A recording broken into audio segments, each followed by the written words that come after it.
বন্ধুরা, একটু বেলা করেই বেরালাম। আজকে ভোটার আই কার্ডের ট্রান্সফার করবো বলে লাস্ট ডেট ছিল। তো ট্রান্সফার করার জন্য ফর্ম ফিল আপ করে জমা দিয়েছি 2টো থেকে 4টে অবধি টাইম। তো 2টোর সময় জমা দিয়েই বেরিয়ে পড়লাম বাড়ির থেকে কাজে। তো একটু বেলা হয়ে গেছিলো, ঠিক আছে চলে যাই, আমার যে কাজ দেরি করলেও অসুবিধা নেই। তো রাস্তাতে আমি কিছুটা রাবিশ ফেলেছি, যেটা আমাদের রাস্তা তৈরি হবে। অপোজিট সাইড থেকে আমরা তো রোজই যাই, কিন্তু এই রাস্তাটা আমাদের মেন রাস্তা হবে 4 ফুটে। তো কিছুটা রাবিশ ফেলেছি আমিও। এবারে আমার দেখা দেখি হবে, সবাই মিলে অল্প অল্প করে ফেলা শুরু হয়ে গেছে। অটোতে বসে পড়েছি যাওয়ার জন্য, আর আমার সাইডে বসতেই বেশি ভালো লাগে, নয়তো আমি অটো ছেড়ে দিই, অন্য অটোতে যাই, কারণ আমার চাপাচাপি একদম পছন্দ নয়। তো আমি নিজে নামলাম, অটোর থেকে নেমে আমি বাস পেয়ে গেছি সঙ্গে সঙ্গেই।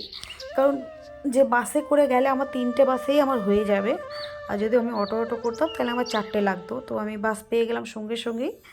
তো বাসে উঠে পড়লাম, উঠেও বেশ ভালোই হলো কি আমি ভেতরে গিয়েই সিট পেয়ে গেছি। আমি বসে পড়লাম আমার নিজের মানে সিটে। তো নির্দিষ্ট জায়গায় পৌঁছে নেমে পড়লাম। তো আমার হাঁটতে ভীষণ ভালোই লাগে, কারণ গাছপালাটা, তারপরে একটু হাঁটাচলা করা, চারিদিকে দেখাটাকে আমার ভীষণই ভালো লাগে। আমার একটু আজাদির মতনটা জিনিসটাই বেশি ভালো লাগে। আমি তো বেরিয়ে পড়লাম। তো আমি যেখান থেকে যাচ্ছিলাম একটা খাল পার হতে হবে, তো তার জন্য আমাকে ব্রিজ পার হতেই হবে। আর এইটা বন্ধুরা 2টো জলের ট্যাঙ্ক, এগুলো পুরনো ট্যাঙ্ক, এগুলো আগে ছিল। আর ওখানে একটু ঠান্ডা ঠান্ডা হালকা পড়েছে, তার জন্য একটা সার্কাস, তারপরে নাগরদোলনা, এইগুলো কিছু বসেছে। শীতকালে একটু এখানে ওখানে দেখবেন বন্ধুরা থাকেই। তো ব্রিজ পার হচ্ছিলাম, ব্রিজে পার হতে হতে এদিক ওদিক আমি আপনাদের দেখাচ্ছি। ব্রিজ পার হচ্ছিলাম, এদিক ওদিক চারিদিকে বেশ সুন্দরই লাগছিল, খারাপ লাগছিল না। আর আমার এমনি তো বেশিরভাগই আমি বাইরে ঘুরে ঘুরেই, রাত্রে খালি ঘুম, যদি যা যাবর বলা যায় আর কি। ঠিক আছে, এটা সকলের ক্ষেত্রেই কাজে কর্মে বেরোতেই হয়। আর আমার একটু হাঁটিও বেশি, আর যাওয়া আসার ব্যাপারটা থাকেই। তো ওখানে গিয়ে দেখলাম একটা ভদ্রলোক, বয়স্ক, উনি না নানা রকম গাছপালা গাছগাছরা বিক্রি করে, কিন্তু এই যে ভদ্রলোক, কিন্তু সত্যি ওনার কাজ হয় ওষুধপত্রতে। তো ব্রিজটা পার হয়ে আমি গেলাম, ডান দিকে একটা মন্দির, ছোট্ট করে একটা মন্দির করেছে, খুবই সুন্দর। তো বেরিয়ে গেলাম কাজের দিকে, ওই মন্দিরটা দেখালাম আপনাদের। মন্দির আমার দেখতেই হবে, না দেখলে আমার দিন যায় না। কাজ শেষ করে যখন ফিরছি তখন আমি আপনাদের দেখাচ্ছি একটা চপের দোকান। আমি ওই বাড়িতে যখনই যাই ওই দিক থেকে ছোলা সেদ্ধ, ওর মধ্যে কাঁচা লঙ্কা সেদ্ধও থাকে, অল্প একটু তেল দিয়ে জিরে দিয়ে ফোড়ন দেয়। ছোলা সেদ্ধ নিয়েছিলাম 10 টাকা 4 চামচ, আর কাঁচা লঙ্কা সেদ্ধ। আমার তো খুব ভালো লাগে ছোলা সেদ্ধ খেতে, তো ছোলা সেদ্ধ খাওয়া হচ্ছে এখন। আর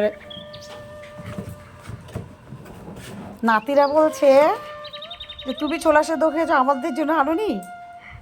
যে আমি তো রাস্তায় খেয়েছি, ওরা কী করবে।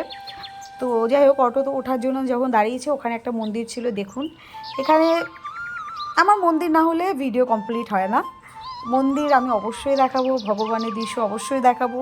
পাশে একজন ভগবান আছে, ঠাকুর দেবতা, তাকে আমি দেখাতে পারবো না, দেখাই না।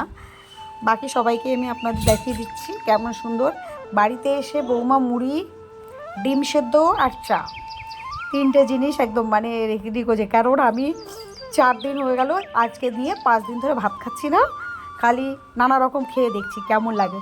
তাতে আমার কিছু অসুবিধা হচ্ছে না, কেটে যাচ্ছে। তো সকলের জন্য বৌমা ডিম সেদ্ধ করেছিল, আর মুড়ি আর চা, এটা আমার স্পেশাল। চাটা 2টো করে ডিম সেদ্ধ, আমারও 2টো ডিম সেদ্ধ, আর মুড়ি মাখা, আর হচ্ছে চাটা খুব কড়া করে, আমার বৌমা খুব সুন্দর করে চা করে। আর ওইটাই আমার ঘুষ, সারাদিনে 3বার 4বার চা খাবো যখনই বাড়ি থাকবো। চা তো চা দিয়েছে, দেখতেই পাচ্ছেন। যা চা দিয়েছে তাতে পোষাচ্ছে না, আমি আরও একটু দাও, আবার একটু ঢেলে দিল। তো যাই হোক বন্ধুরা, আমরা এতে খুব খুশি, আমরা খুব ভালো মিলেমিশে থাকি, আমাদের ভীষণ খুশি। আর একটা জিনিস বলে দিই, যখনই আপনারা ডিম খাবেন, এইরকম মুখে দিয়ে যদি এই রকম না করতে পারেন অ্যাক্টিং, তাহলে মজাটা আসবে না। আমি আপনাদের অ্যাক্টিংটাই দেখাচ্ছি কীভাবে ডিম খেতে হয়। এইভাবে ডিম খেলে পরে টেস্টটা আরও বেশি দারুণ লাগে। দেখুন, মুখের মধ্যে আমি মুড়ি দিলাম, এরপরে আমি ডিম দেবো, নাতিরা রেগে যাচ্ছিলো, কিন্তু তাও আমি ওদেরকে দেখিয়ে দেখিয়ে আমি লোক দেখা যান। দেখুন ডিমটা এইভাবে দেবেন, তারপরে এর মুখ বেঁকাবেন। এতে কি হয়, ভালো না লাগলেও মনে হবে দারুণ জিনিস খেলাম। বন্ধুরা অনেকেই আর কি মারলাম। ভিডিওটা যদি ভালো লাগে লাইক করবেন, সাবস্ক্রাইব করবেন, কমেন্ট করবেন। লাইক তো অবশ্যই করবেন, নয়তো আমি আর কথা বলবো না আপনাদের সঙ্গে। Tata bye.